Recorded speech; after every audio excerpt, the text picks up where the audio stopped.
Hello everyone, and welcome to this week's episode of Embarrassing Stories. First up today we have TIFU for trying to retrieve my cat from the neighbor's house by Liu Neo. This story happened a couple of months ago, so not technically at TIFU, it's still funny.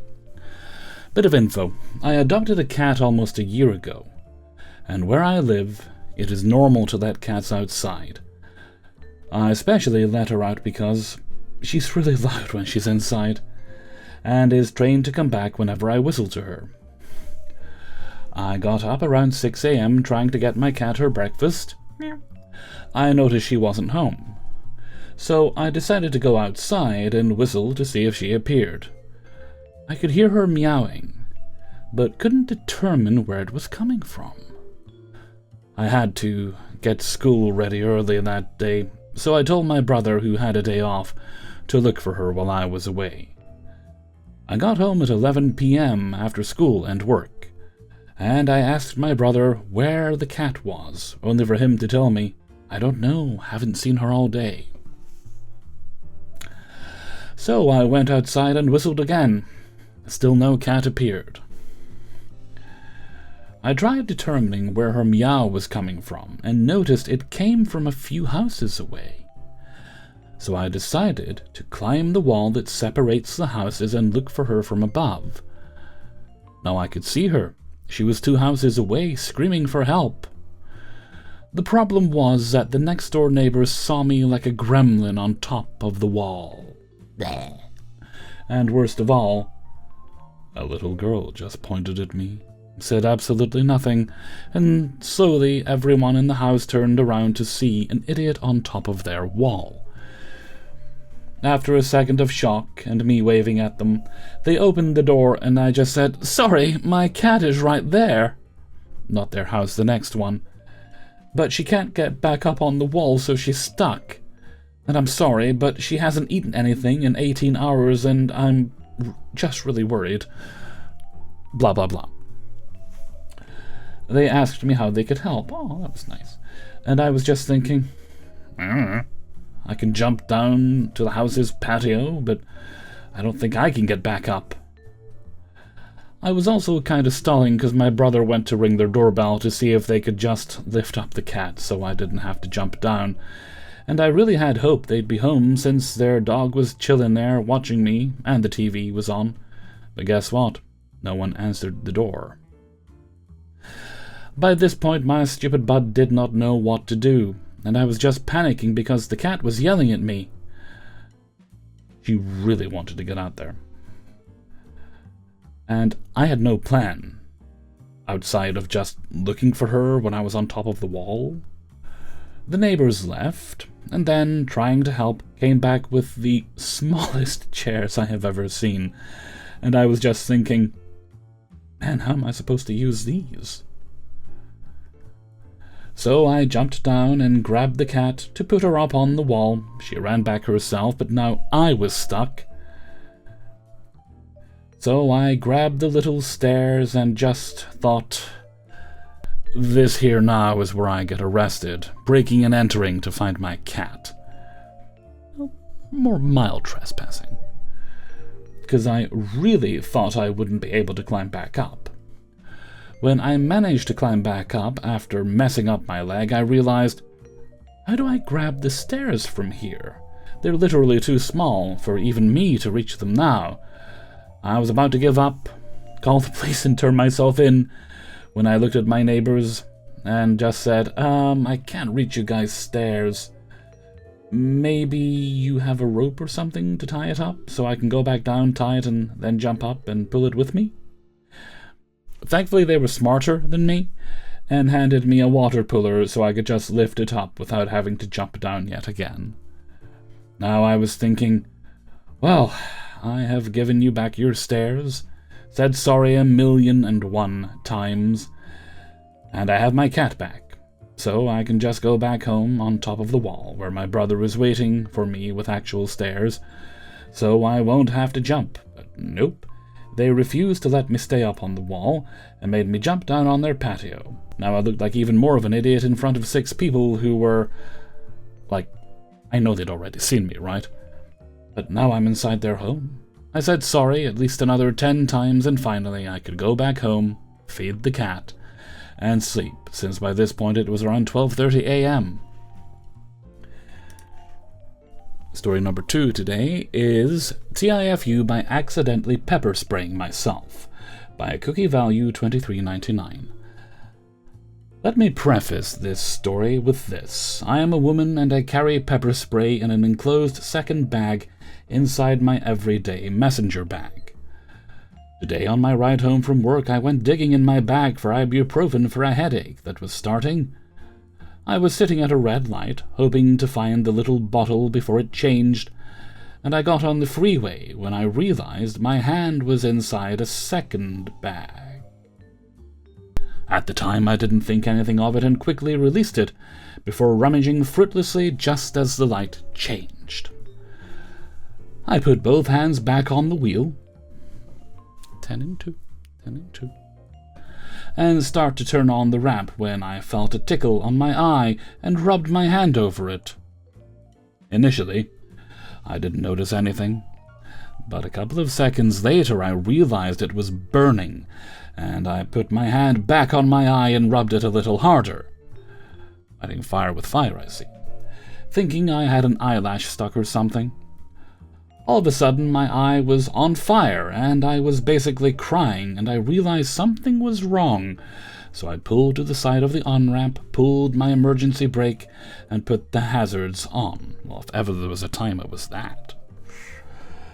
I pulled my gallon water bottle open and started drowning myself inside my car as my brain put the pieces together, and I realized I pepper sprayed myself. The burning is easing slightly, so I closed that eye and quickly Googled what to do if you pepper spray yourself, and find that washing the area with cold water and not rubbing it were basically my only options. So I put the phone down and just kept pouring. Probably close to 10 minutes later, I am mostly fine but very wet, and go to throw my car out of neutral and into first, while turning my hazards off and releasing the e-brake when I hear a tap on my passenger window. Not only did I stupidly mess up my vision and extend my trip home, now there's a very kind stranger outside my window giving me a questioning thumbs up. I frantically and probably maniacally smile and nod, and he wandered back to his car, so I think I'm in the clear and go to get on the freeway. It's rush hour. There's no chance I can get up to speed, so I just get off on the first exit and think I'll get back on, only to realize this road doesn't have an on-ramp, just an exit. So I pull up maps, hit home, and quickly browse to see what my course is and turn it off. I'm still new to this job and haven't explored other ways to get home and find alternative routes. I accidentally got on the wrong freeway, took a 20-minute detour to try and find my way back to the freeway I know, and all of this while sitting absolutely drenched in my car and trying not to beat myself up over the fact that only I could do this to myself. I get home, explain it to my mom and partner, and they can't stop laughing after realizing I'm okay. I'm an idiot, but no harm, no foul, I guess. I feel bad for the random guy that tried to help because I'm so sure I looked like a drowned rat on crack.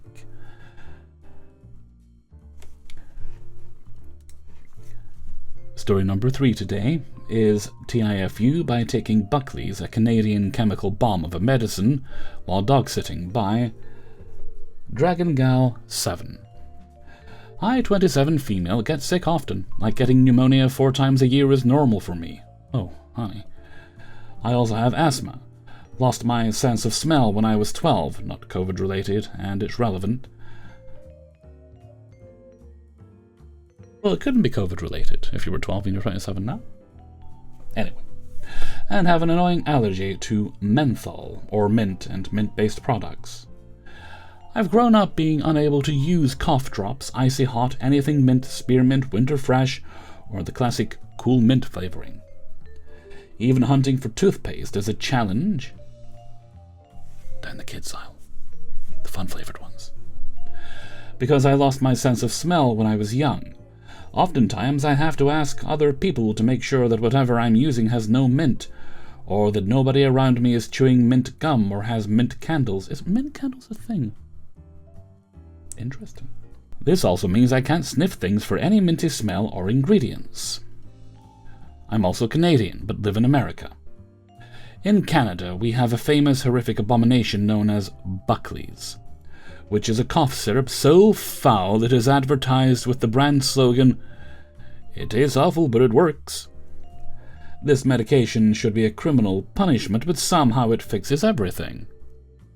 As a kid, I would rather go to school coughing to the point of vomiting than be forced to take it. Now grown up, I moved out a few years ago and haven't had Buckley's in years. Whenever I was sick, I'd have a flare in my asthma, congestion, the normal sort of sickness. Now, this is the problem. I'm allergic to menthol, and Buckley's contains menthol. I get allergic bronchospasms, which means my airway in my throat and lungs tighten, often triggering my asthma, and giving me a choking sensation, wheezing, and other unpleasant symptoms. It isn't dangerous, medically, but it is incredibly uncomfortable, and it is very alarming to anyone around me. Get yourself a mesh nebulizer, it might help a little bit, if you haven't tried it before. Cue yesterday I have, once again, gotten pneumonia, and am dog-sitting at my mother's house while she is away. I'm coughing phlegm and looking for something to help with my congestion. And I see it.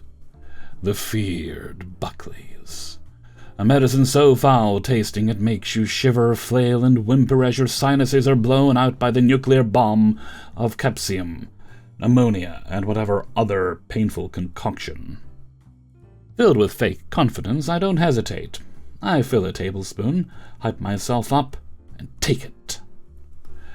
Instantly, my sinus is blasted out like someone shoved an air compressor in my throat. My limbs spasm and my entire back aches as I go through my Buckley possession.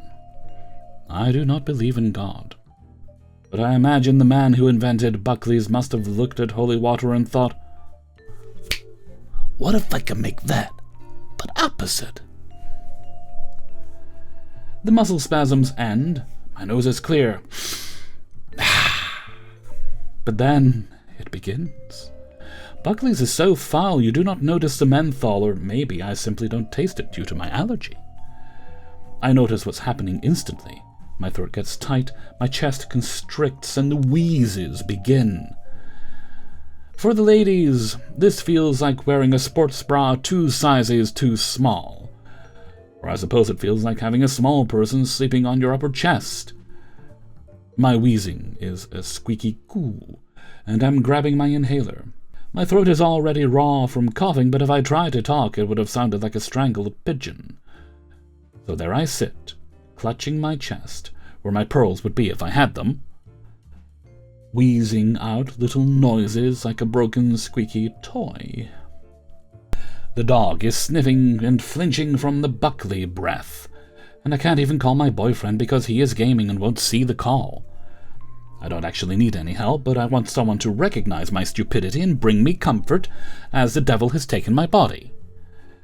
I end up joining his gaming Discord call, was just thinking that, where he is talking and giving gaming strategy calls with 3 of his friends, on speaker, as the dog is wildly barking at me because he cannot find the toy that is clearly crammed in my trachea.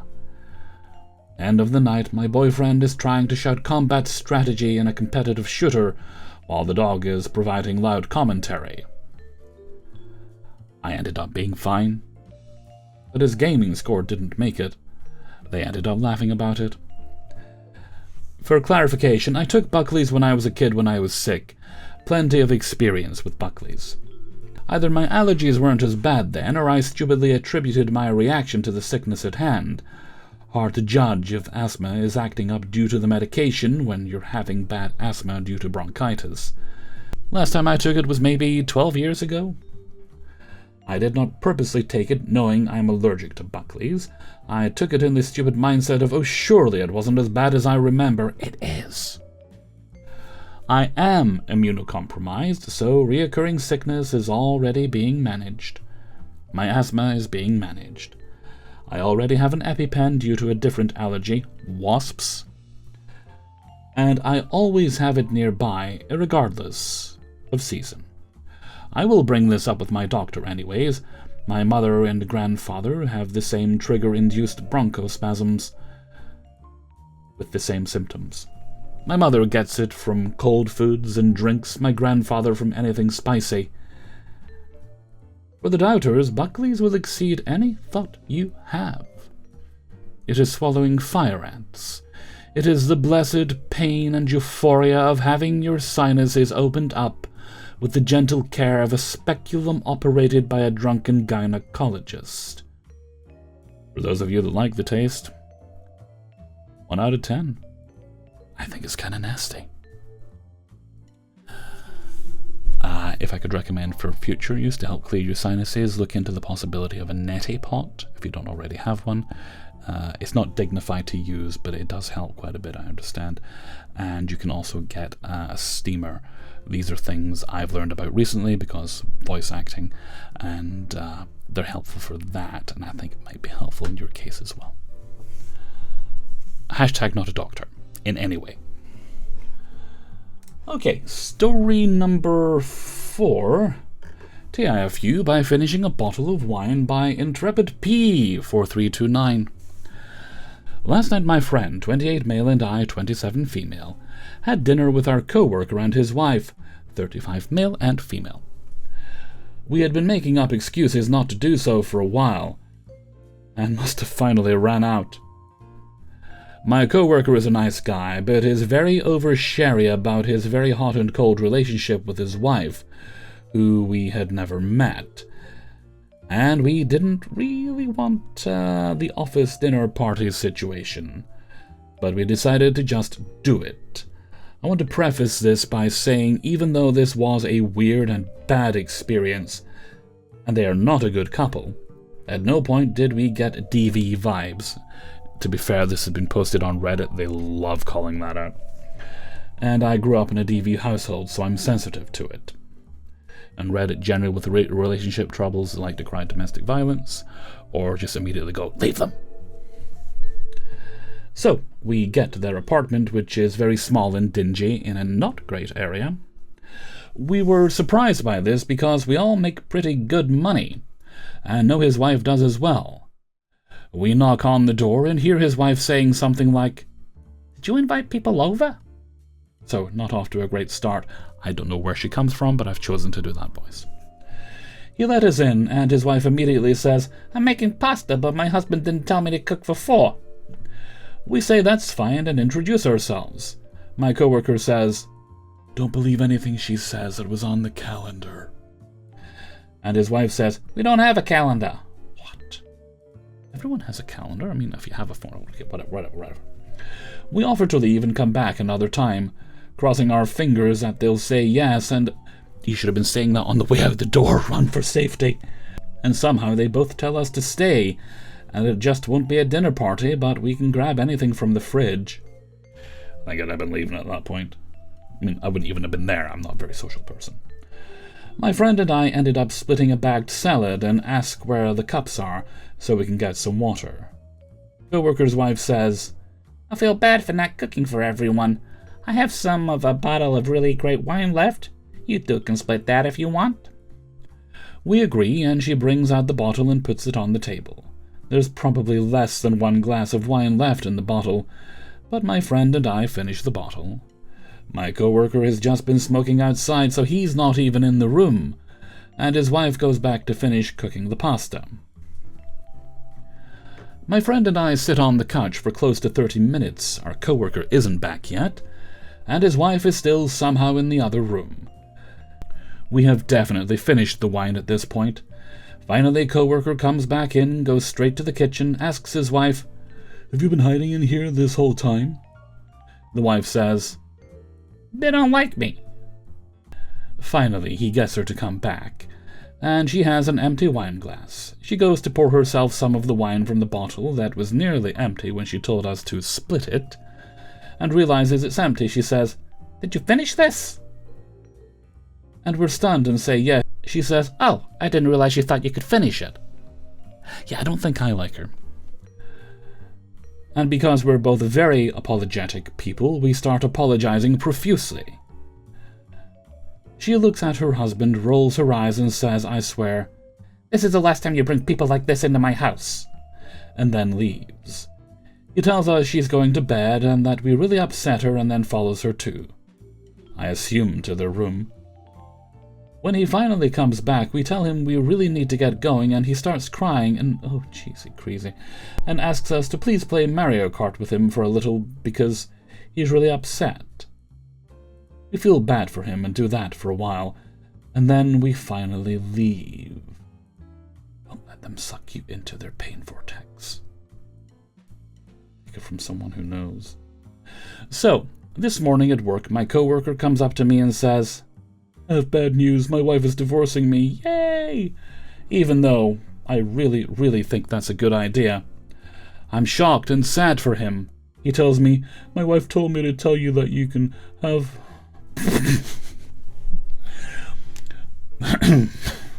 No, thank you. My wife told me to tell me that you can now have me all to yourself. Which is crazy because I'm a lesbian, which he knows. Even if you weren't, though. He says that he told his wife I'm a lesbian, and she accused him of making it up, and accused me, through him, of finishing her wine, because that's what you do when you're going to steal some dick, apparently, because I knew it would be the last straw for her and would get her to leave him. Well, she's clearly had some thoughts on her mind for a while. I'm like, okay, I really can't deal with this, and get back to work. And I also tell our HR person about it, because I'm worried about him and not interested in being involved with this. That's because you're very smart. And the fifth and final story today is TIFU by smoking weed and getting ringworm. Obligatory this was not today, but closing in on 20 years ago. And I told the story to someone recently, and we all had a good laugh, so hopefully you can laugh at my 19-year-old pain and misery. So a bit of background. The summer after one of my best friends graduated high school, she was in a severely dysfunctional living situation with her family. Not abusive or anything illegal, just extremely restrictive and essentially putting her under a sort of house arrest, one of those families. So a month before she turned 18, she snuck out in the middle of the night, couch surfed around for a month, found a job, and the day after she turned 18, started renting a cheap apartment. Now, she had a few friends who were willing to help her out in her situation and give her some furniture, a couch and a mattress on the floor. In her situation, she couldn't afford to take a day off work, so I went by her apartment after I got off work in the afternoon to meet the friends who were delivering her furniture. I stopped at the store to pick up a couple of fridge essentials, some cleaning supplies, a shower curtain, toilet paper, etc., and set off to work, trying to make this crummy apartment a home for my friend.